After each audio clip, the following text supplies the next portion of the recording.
Hello everyone, what's up. I hope you guys are doing fine. So নতুন একটা ব্লগে সবাইকে ওয়েলকাম করছি। আশা করছি সবাই ঠিকঠাক মতো আছেন। সো গাইজ, আজকে যাচ্ছি হচ্ছে শাহপরীর দ্বীপে, যেটা কিনা বাংলাদেশের সর্বদক্ষিণে অবস্থিত এবং এটা হচ্ছে বাংলাদেশের যে মূল ভূখণ্ড, সেই মূল ভূখণ্ডের একদম স্থলভাগের শেষ হচ্ছে সীমানা।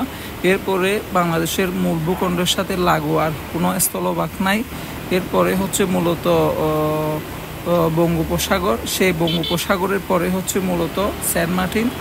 সো গাইস, আমি যখন শাহপরীর দ্বীপের উদ্দেশ্যে রওনা দিলাম তখন হচ্ছে 9টা কি 9:30টার দিকে হবে। সো এই দ্বীপে যাওয়ার হচ্ছে দুইটা রুট আছে। যখন আপনি সাবরাং জিরো পয়েন্টে যাবেন তখন হচ্ছে আপনার হাতের বাম পাশে একটা রুট পাবেন, যেখানে লেখা ছিল সংরক্ষিত এলাকা, প্রবেশ নিষেধ সর্বসাধারণে, কিন্তু ওই দিক দিয়ে মানুষ চলাফেরা করে। আমি ওইখানে দায়িত্বরত কর্মকর্তা থেকে মূলত জিজ্ঞেস করে ওই রুট দিয়ে ঢুকছিলাম। আরেকটা হচ্ছে হাতের বামে, সাবরাং জিরো পয়েন্টের হাতের বামে একটা রুট ঢুকছে, ওইটা দিয়েও হচ্ছে শাহপরীর দ্বীপ যাওয়া যায়। সো এই শাহপরীর দ্বীপ যাওয়ার সময় মূলত আমি একটু বয়ে বয়ে গেছিলাম, যেহেতু সকাল 9টার দিকে ছিল টাইমটা তখন। সো যখন আমি 1 থেকে 2 কিলোমিটার যাই তখন দেখি যে কোনো জনমানব নাই, একদমই শুধু রাস্তা আর হচ্ছে পরিবেশটা ছিল খুবই মনোমুগ্ধকর। কিন্তু যেহেতু জনমানব নাই সেহেতু একটু টেনশনে ছিলাম। ভাই, শাহপরীর দ্বীপ পর্যন্ত যাওয়া যাবে না? সমস্যা তো নাই, জানলে না? এটা সাইবার মতো কি আছে ওখানে? কিছু নাই, ওখানে একটা জেটি আছে। হ্যাঁ, জেটি আছে। আর হুদ্দুর যা পড়বে কিন্তু 1 মিনিট আছে। হ্যাঁ, কিন্তু আর হুদ্দুর যা পড়বে এখান থেকে আপনার শাহপরীর যাইতে গেলে আপনার আরো মোটামুটি আপনাকে 3-4 কিলোমিটার। সবগুলা কি এটা সোলিং? এটা সোলিং আপনার একটা জেটি আছে না ওইখানে দোকান? জেটি, এটাতে ঢুকতে হলে আপনার এই দিক দিয়ে ঢুকতে হবে। আপনার এখানে একটা বাজার আছে, সাবরাং বাজার আছে, আচ্ছা। বাজার দিয়ে ঢুকতে হবে। আর যদি জেটিতে না ঢুকি? জেটিতে না ঢুকলে এই দিক দিয়ে আপনার এই ইটের রাস্তা দিয়ে সোজা যায়, আপনার লাস্ট পর্যন্ত আপনি ঘুরে আসতে পারবেন। লাস্ট, আচ্ছা আচ্ছা। এরপরে তো বঙ্গোপসাগর আর কিছু হ্যাঁ নেই? হ্যাঁ, এরপর আর কোনো কিছু নেই। ঠিক আছে।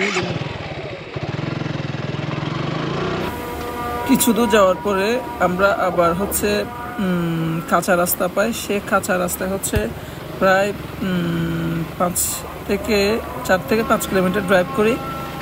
ড্রাইভ করার পরে একটা জেলে পরিবারের একটা ছেলেকে পাই, ওর কাছ থেকে আবার জিজ্ঞেস করি যে শাহপরীর দ্বীপে যাওয়ার ওয়েটা। এই ঘুরাইয়া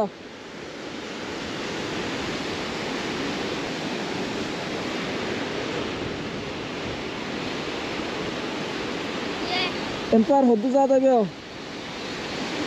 হ্যাঁ,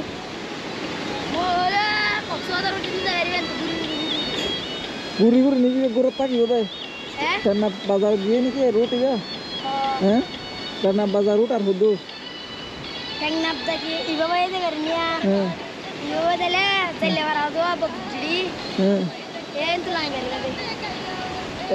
এবার লাস্ট হদ্দু রাস্তার লাস্ট আছে না, শেষ আছে না?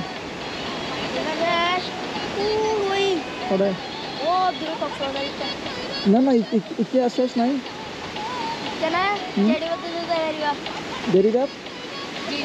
জেডি হদ্দুরত। হ্যাঁ, এন্তু যায় না আবার দেখতে বামে যা করিব, বামে হুমতে যাই না সাইড যাই জেডি দেখুন ভাই। এন্তু সেন্ট মার্টিন যাবে না? হদ্দু যা করবে আর 1 কিলো 2 কিলো। আচ্ছা ঠিক আছে। এবার বহুত দূর আগে ওরা। হ্যাঁ,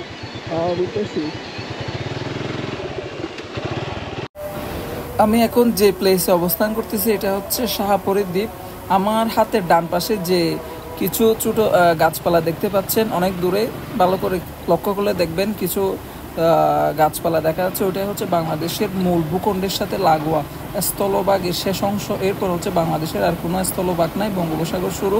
এই বঙ্গোপসাগরের পরে হচ্ছে মূলত সেন্ট মার্টিন। সো এখন আমাদের গন্তব্য হচ্ছে জেটিঘাট।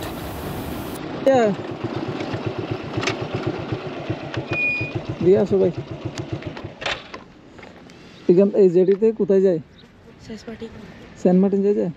সেন্ট মার্টিন বড় বড় শিপ এখান থেকে সারে ছোট ছোট গুলা। এটা জায়গাটা কি শাহপরীর দ্বীপ বলে? হ্যাঁ, পুরোটাই শাহপুরীর দ্বীপ। এইগুলো দেখা যাচ্ছে, এগুলো কি মায়ানমার, বার্মা? হ্যাঁ, ওই ওইগুলো বার্মা না? তাহলে এটা এটা পুরোটাই তার নদী, তাহলে নাফ নদী এটা না? এটা নাফ নদী না? তোমার বাসা কোথায়? হ্যাঁ, টেকনাফ। এখান থেকে কত কিলো? আর বেড়াতে আসছো? বাসা কোথায় এমনি তোমার? আচ্ছা আচ্ছা, বাসা টেকনাফ, এটা শাহপুরের দ্বীপে আসছে যে। আচ্ছা আচ্ছা, এইখানে জেডিঘাট এটা যাওয়া যাবে কোন দিকে? হ্যাঁ, ঢুকতে দিবে? আচ্ছা ঠিক আছে ভাই।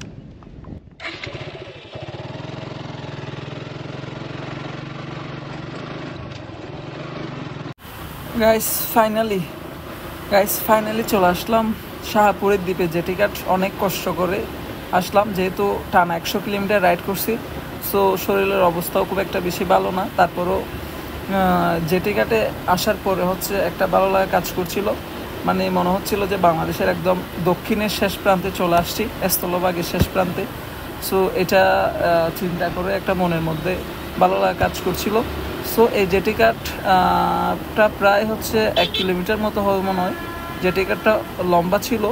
এই জেটিঘাট থেকে হচ্ছে আপনি চাইলে সেন্ট মার্টিন যেতে পারবেন, তবে এখান থেকে আপনি বড় বড় শিপে করে যেতে পারবেন না। এখানে আপনাকে যেতে হলে সেন্ট মার্টিন অবশ্যই ট্রলারে করে, ছোটো ছোটো ট্রলারে করে যেতে হবে।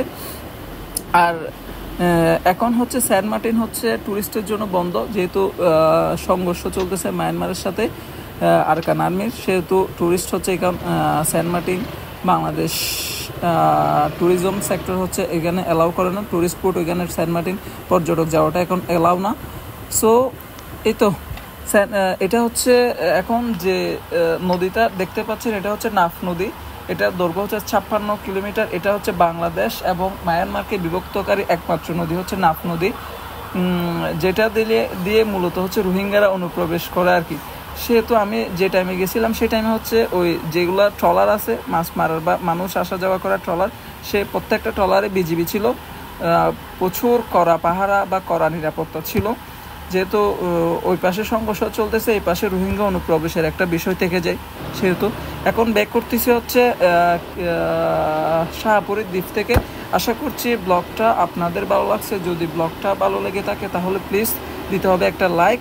যদি আপনারা লাইক না দেন সেক্ষেত্রে ভিডিও রেসপন্স অনেক বেশি কমে যায়। প্লিজ একটা লাইক দিবেন। আর যদি চ্যানেলে নতুন হয়ে থাকেন তাহলে প্লিজ চ্যানেলটা সাবস্ক্রাইব করতে ভুলবেন না। দেখা হবে ইনশাল্লাহ নতুন কোনো ব্লগে।